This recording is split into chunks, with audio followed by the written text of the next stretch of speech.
ეს არის მხატვარი, რომელიც ცდილობდა პორტრეტის ხელოვნებას უსადო უმაღლეს დონეზე. ბრწყინვალე ფერმწერი, ბრწყინვალე პორტრეტისტი და თუ მის პიროვნებასაც შევეხებით, ძალიან მნიშვნელოვანი საზოგადო მოღვაწე და გამორჩეული პიროვნული თვისებების მქონე ადამიანი, რომელიც თავისი ცხოვრების განმავლობაში ძალიან მნიშვნელოვნად მონაწილეობდა ქართული კულტურის ისტორიაში, მხატვრულ ცხოვრებაში. ეს არის გამორჩეული მხატვარი, გამორჩეული პორტრეტისტი. ქეთევან მაღალაშვილმა სრულიად გადატრიალება მოახდინა პორტრეტული როგორც ჟანრის ჩამოყალიბებაში, გაფართოებაში, დიაპაზონის, სრულიად სხვა კონცეფციით წარმოადგინა ქართულ ხელოვნებაში პორტრეტის ჟანრი. მხატვარი, რომელშიც იყო დალექილი ყველა ის მოდერნისტული მხატვრული მიმართულებები, როგორც გატარებული მის პრიზმაში. ეს არ არის ევროპული მოდერნიზმის პერიფერიული დანამატი, არამედ ეს არის სრულიად სხვა სახე, რომელიც ქართულ ხელოვნებაში პორტრეტს სრულიად ცვლის მის სახეს, დამოუკიდებლობას. ის მთლიანად არის ქართულ საფუძვლებზე დაბაგრებული შემოქმედება, ქართული მიწით საზრდოობს, ქართული ბუნებით. არ არის ეს გეოგრაფიული საქართველოს მასშტაბი. ქეთევან მაღალაშვილი როგორც პორტრეტისტი, ეს გეოგრაფია არ არის. საერთაშორისო მნიშვნელობის მხატვარი. არის ბრწყინვალე ოსტატი ფსიქოლოგიური პორტრეტის. აი ამ ფსიქოლოგიური პორტრეტების ხიბლი სწორედ აი ფერწერული ზედაპირების გამომსახველობაშია. ისეთ იმპროვიზაციას ვაწყდებით ხანდახან, რომ აი ამ რეალისტური ფერწერის ფარგლებში უცებ რაღაცა სახვითი ფორმა სრულიად აბსტრაგირებულადაც შეიძლება წარმოგვიდგეს. არაჩვეულებრივი და ძალიან საინტერესო გამოფენა. ეს არ არის ჩვეულებრივი გამოფენა, იმიტომ რომ როგორც ქეთევანს ახასიათებდა, რომ ის როგორც პორტრეტისტი არ იყო ჩვეულებრივი პორტრეტისტი, ასევე შეიძლება რომ აი ცით ამ გამოფენას რო უყურებ, თითქოს ეს ადამიანები ცოცხლდებიან შენ თვალწინ, იმიტომ რომ იმდენად დადებითი ენერგიაა ჩადებული ამ ყველაფერში, რომ ამას შენ როგორც ცოცხალ ორგანიზმს ისე უყურებ. თქვენ ძალიან საინტერესო კოლექცია გაქვთ ზოგადად, მაგრამ აი ამ კოლექციის მშვენება შეიძლება ვთქვათ არის ქეთევან მაღალაშვილის კოლექცია. აქ არის ნამუშევრები, რომლებიც საერთოდ არ იყო ცნობილი აი პარიზის პერიოდის გრაფიკა, ისე რომ ეს უკვე არის ძალიან მნიშვნელოვანი და ძალიან საინტერესო გრაფიკული პორტრეტები გაქვთ აი ამ პარიზული პერიოდის. აქ არის თითქმის წარმოდგენილი ყველა იმ პერიოდის, ვთქვათ, განვითარება, ევოლუცია ჩანს მხატვრის. ძალიან საინტერესო პორტრეტებია ნატო ვაჩნაძის, თინათინ მაღალაშვილის, გრიგოლ წერეთლის, პატარა ქეთუნას პორტრეტი, არის ნათესავების მანანას პორტრეტი და სხვა, სადაც იგრძნობა აი ეს იმპრესიონისტული ტენდენცია, სიმსუბუქე, ფერთა გამა, როდესაც ძალიან თავისუფალია. ერთ-ერთი მნიშვნელოვანი ბოლო წლების საერთაშორისო გამოფენა იყო ევროპალია და იქ რასაკვირველია ყველა ეს მხატვარი, რომელიც ქართულ მოდერნიზმის ქმნიან და წარმოადგენენ, იყო ძალიან მასშტაბურად წარმოდგენილი, მათ შორის იყო ქეთევან მაღალაშვილი. საბედნიეროდ ქეთევან მაღალაშვილის შემოქმედების საუკეთესო დიდი ნაწილი ინახება ხელოვნების მუზეუმში.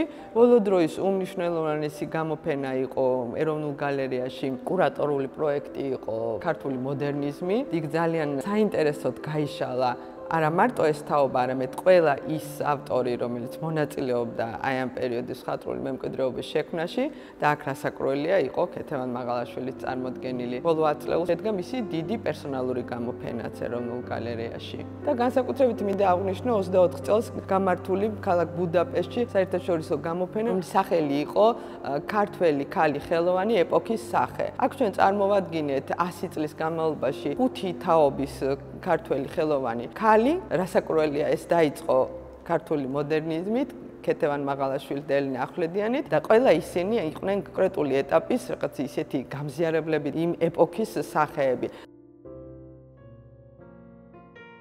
ქეთევან მაღალაშვილი იმ თაობის მხატვარია, რომელმაც შექმნა ქართული მოდერნიზმი. ეს არის ძალიან მნიშვნელოვანი თაობა, ერთი მეორეზე უკეთესი მხატვრები. მე-20 საუკუნის 20-იანი წლების ქართულ ხელოვნებას, მხატვრობას დღეს ჩვენ საუკუნოვანი დროის დისტანციით ვაფასებთ და ეს ძალიან მნიშვნელოვანია ნებისმიერი კულტურული მოვლენის ობიექტური შეფასებისთვის. დარწმუნებით შეგვიძლია ვთქვათ და სიამაყით, რომ ქართული მოდერნიზმი არის ძალიან მნიშვნელოვანი კულტურული მემკვიდრეობა, როგორც ქართული ხელოვნების ისტორიაში, ასევე საერთაშორისო დონეზე. ესენი ყველანი ერთად ქმნიან ერთ დიდ ფურცელს ქართული ხელოვნების ისტორიაში და ამავე დროს თითოეული არის ნამდვილად განსაკუთრებული.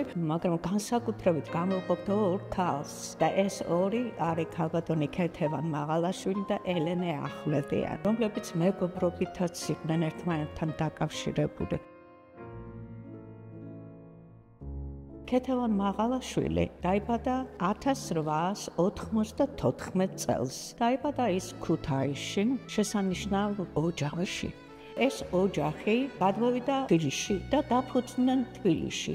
აქ უკვე ქეთევანი მიაბარეს მესამე ქალთა გიმნაზიაში. პარალელურად ის დაიწყებს მხატვრობით. თავისთავად გაკაცებულია და ხელოვნებათა ხელისშემწყობის საზოგადოებასთან არსებულ სკოლაში სიარულს.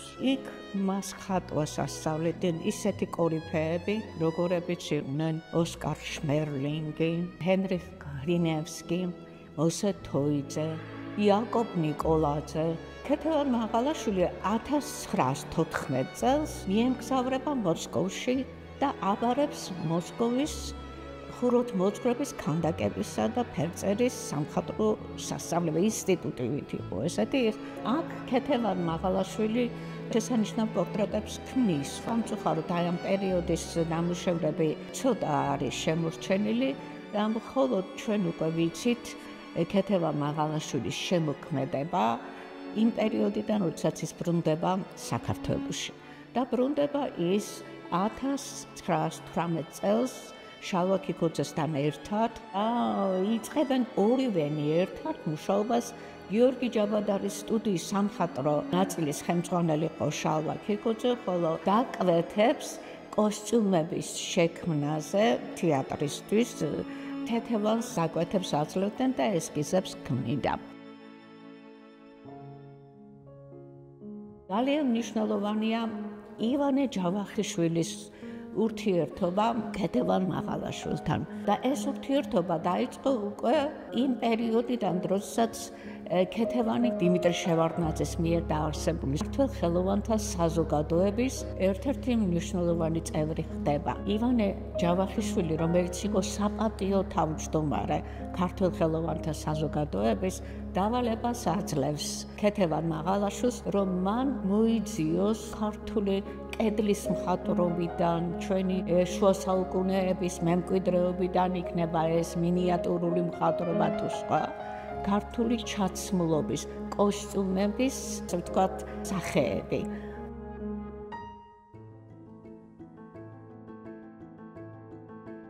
ქეთევან მაღალაშვილი განსაკუთრებულად რასაკვირველია ეროვნულ ფესვებზეა, ის ხომ აქტიურად სწავლობდა ჩვენს კედლის მხატვრობას. იმდენად, რომ ის იყო არაჩვეულებრივი რესტავრატორი. მუშაობდა ქეთევან მაღალაშვილი დიმიტრი შევარდნაძის მიერ დაარსებულ ეროვნულ გალერეაში. მერე მეტეხი, რომელიც ხელოვნების მუზეუმია დღესდღეობით და იქ როგორც რესტავრატორი. ექსპედიციებში მონაწილეობენ, ეს ძალიან მნიშვნელოვანი ფაქტია, აი მათ ეროვნულობაზე საუბრობთ. ისინი ასე იწყებენ, ჯერ კიდევ ახალგაზრდები, არაცნობილი მხატვრები, აი იწყებენ მათი ინტერესი ისეთი დიდია ქართული კულტურული მემკვიდრეობისადმი, რომ ესენი უკვე თანაზიარი არიან იმ დიდ მხატვრულ ტრადიციას, რასაც ქვია შუა საუკუნეების ფრესკული მხატვრობა. როდესაც ექსპედიციებში დადიოდა, ასლებს აკეთებდა ქართული კედლის მხატვრობის და დავით გარეჯის საიდუმლო სერობის ასლი მან გააკეთა. ნაბახტევის ეკლესიიდან მან გაითავისა ქართული კედლის მხატვრობისთვის დამახასიათებელი ხაზის პრიორიტეტის სიბრტყე. ქეთევან მაღალაშვილის ადრეული პერიოდის ნამუშევრები ცოტა რასაკვირველია. შემორჩენილი, თურმე ძალიან ცუდი ჩვევა ქონია. ანადგურებდა თვითონ თავის ნამუშევრებს, იმიტომ რომ ზედმეტად იყო მომთხოვნი საკუთარი თავისადმი. როცა სურათი არ მომწონს, ვხევ. იქნებ ვცდები. იაკობ ნიკოლაძე სულ იმას ეუბნებოდა თიტო შევარდნაძეს, ჩამოართვე მაგას თავისი სურათები, ეგ ხომ არანორმალურიაო. თიტომ კი შეიმნახა ჩემი რაღაცეები, მაგრამ მისი დაპატიმრების შემდეგ ყველაფერი დაიკარგა. მეტეხს შესწირა მან თავისი სიცოცხლე. თიტოს საფლავი მეტეხთან მგონია.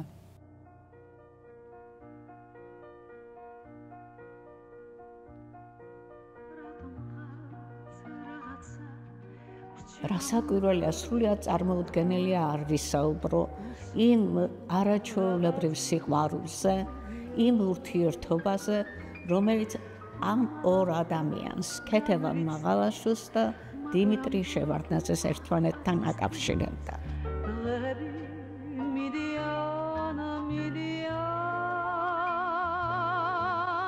ეს იყო ნამდვილი, ასე ვთქვათ, შემოქმედებითი ურთიერთობით დაწყებული სიყვარული. მიუხედავად იმისა, რომ ოფიციალურად არ გაფორმებულა მათი ურთიერთობა, ისინი ერთად იყვნენ ყოველთვის. რამდენიმე პორტრეტი დაგვიტოვა დიმიტრი შევარდნაძის.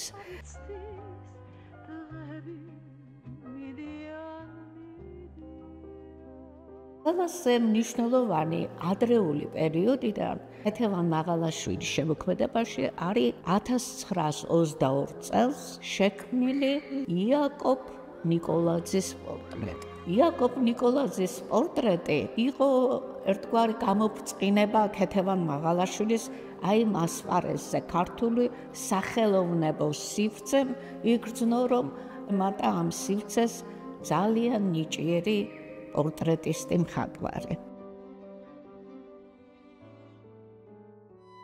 პარიზში წასვლამდე ის არის უკვე ძალიან ჩამოყალიბებული ფერმწერი და მისი ცნობილი შედევრებიდან ნაწილი უკვე შექმნილი აქვს 20-21 წელს. მისი ავტოპორტრეტი, იაკობ ნიკოლაძის ბრწყინვალე პორტრეტი, ასევე დიმიტრი შევარდნაძის ეს ცნობილი პორტრეტი.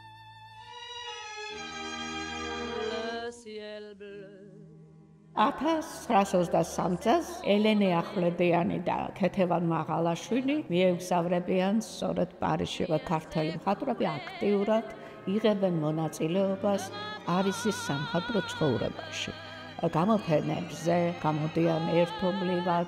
ქეთევან მაღალაშვილი სწავლობდა ფილიპო კოლაროსის სამხატვრო აკადემიაში. ქეთევან მაღალაშვილი აქ ქმნის თავის ძალიან საინტერესო ნიუების სერიას, რომელიც ათინათს კოლექციაში ინახება.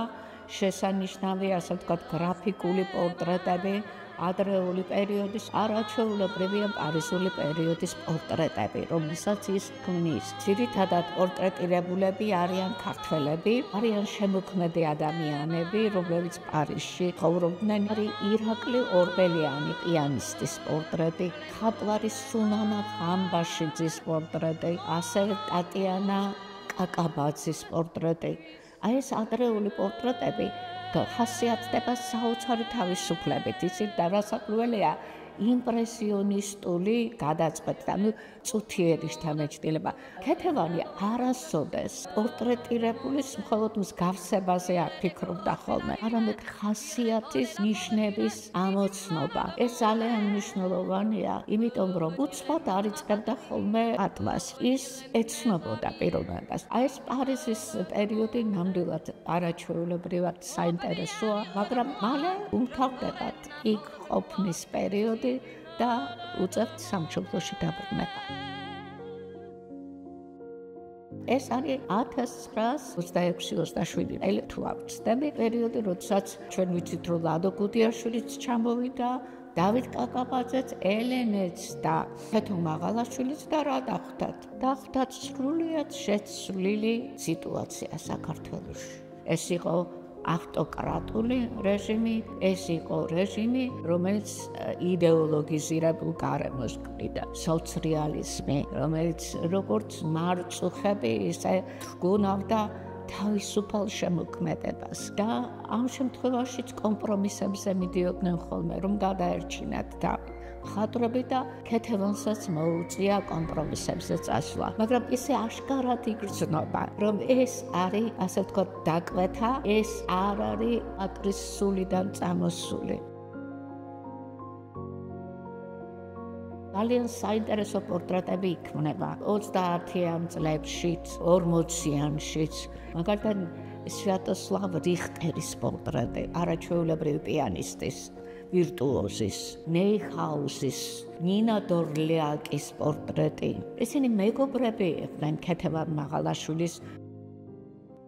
ყველა ამბობდნენ, რომ ეს ყოს არაჩვეულებრივად საინტერესო ადამიანი. მე გავიხსენებდი ანა კალანდაძის ჩანაწერებს. ანა კალანდაძეს კონდეს ეთვისება, რომ დღიურებს აწარმოებდა და შემდეგ ეს წიგნად გამოსცა. ანა კალანდაძე არაერთი პორტრეტი შექმნილი და აი ამ პორტრეტის შექმნის დროს ქეთო მაღალაშვილი ვამბობდა ისტორიას. ძირითადად მათ საუბარი ჰქონდათ ქეთო მაღალაშვილის უახლოეს მეგობარზე, დიმიტრი შევარდნაძეზე. ის წერილები, რომელიც დიმიტრი შევარდნაძეს ქეთევანისადმი ჰქონდა გაგზავნილი, ეს გადარჩენილია და შენახულია. ხოლო ქეთევანის წერილები იმისამ განადგურებულია და აღარ არსებობს და როდესაც პორტრეტზე მუშაობდა, ანა კალანდაძე იხსენებს სწორედ მის ჩანაწერებში არის ესეთი ჩანაწერი, რომ ყოველთვის მეუბნებოდა, რომ აი ანა მე მინდა რომ თქვენ ეს იცოდეთ და ამანაც მიკარნახა ის რომ მე სტენოგრაფიულად ვეცადე რომ მისი მონათხრობით ჩამეწერა და სხვა შორის არსებობს ეს ჩანაწერი. გამოიცა 1996 წელს. არ შემიძლია უსაქმოდ ყოფნა. უჩემ საქმოდ ყოფნა. ამაზე სასიამოვნო ტვირთი ხელოვანისთვის რა უნდა იყოს? ვერც კი წარმომიდგენია. ოღონდ კი მამუშავა და დღე და ღამე ასე გავატარებ მუშაობაში. ერთ ღამეს დიტომ ჩემს კარებზე დააკაკუნა. მივხვდი რომ საქმე ცუდად იყო. მან დამიბრუნა ძმის სამკურნალოდ გადადებული 2000 მანეთი. სეიფში შესანახად რომ მივაბარე. გადმომცა აგრეთვე თავისი ჯიბის საათი. ეს საათი მის ბიძაშვილს გადავეცი, მაგრამ ქალმა მალევე დამიბრუნა. ამისი ადგილი შენთანააო. დიტო მალევე დააპატიმრეს. ქეთევან მაღალაშვილი უცრად ტრაგიკულად აღიქვამდა 1937 წელს მისი სულიერი მეგობრის დიმიტრი შევარდნაძის დახვრეტეს ამბავს. და არა მხოლოდ დიმიტრი დახვრეტეს, მაშინ ქეთევან მაღალაშვილს ასევე ძალიან მეგობრული ურთიერთობა ჰქონდა გრიგოლ წერეთელთან, შესანიშნავ მეცნიერთან, რომლის პორტრეტიც თქვენ გააქვთ აქ წარმოდგენი, თინაძის საკუთრებაა. აი გრიგოლ წერეთელიც დახვრეტეს 37 წელს და ეს ორი ადამიანი შეხვდნენ იმ სისხლის წვიმებს, რომელიც დაატრიალა საბჭოთა რეჟიმმა. ამბობენ, რომ ქეთევან მაღალაშვილი ძალიან დიდხანს სახლიდან არც გამოდიოდაო. ისე განიცდიდა დიმიტრი შევარდნაძის დახვრეტის ამბავს და იცავდა რატო, რისთვის ვერ გაეგო და მართლაც პასუხი ამაზე, რატომ და რისთვის დღესაც არ გვაქვს და არც გვექნება არასოდეს. ადამიანი, რომელიც ქართულ კულტურას შეეწირა, როგორც ხალხის მტერი, ისე დახვრიტეს, ეს იყო საშინელება.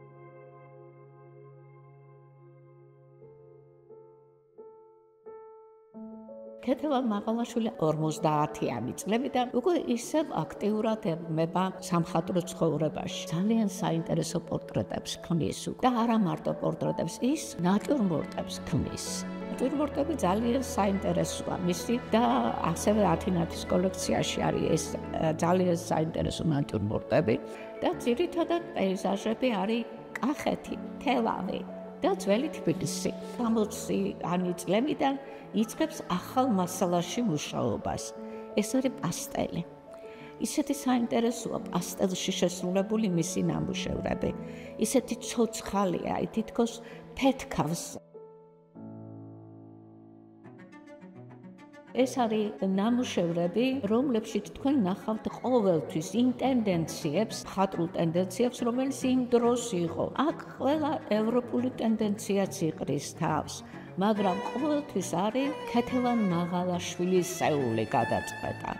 ამიტომ არასოდეს არ შეგეშლება და ყოველთვის რომც არ ყოს ხელმოწერილი, მიხვდებით რომ ეს დიდი პორტრეტისტის ქეთევან მაღალაშვილის ნამუშევარია.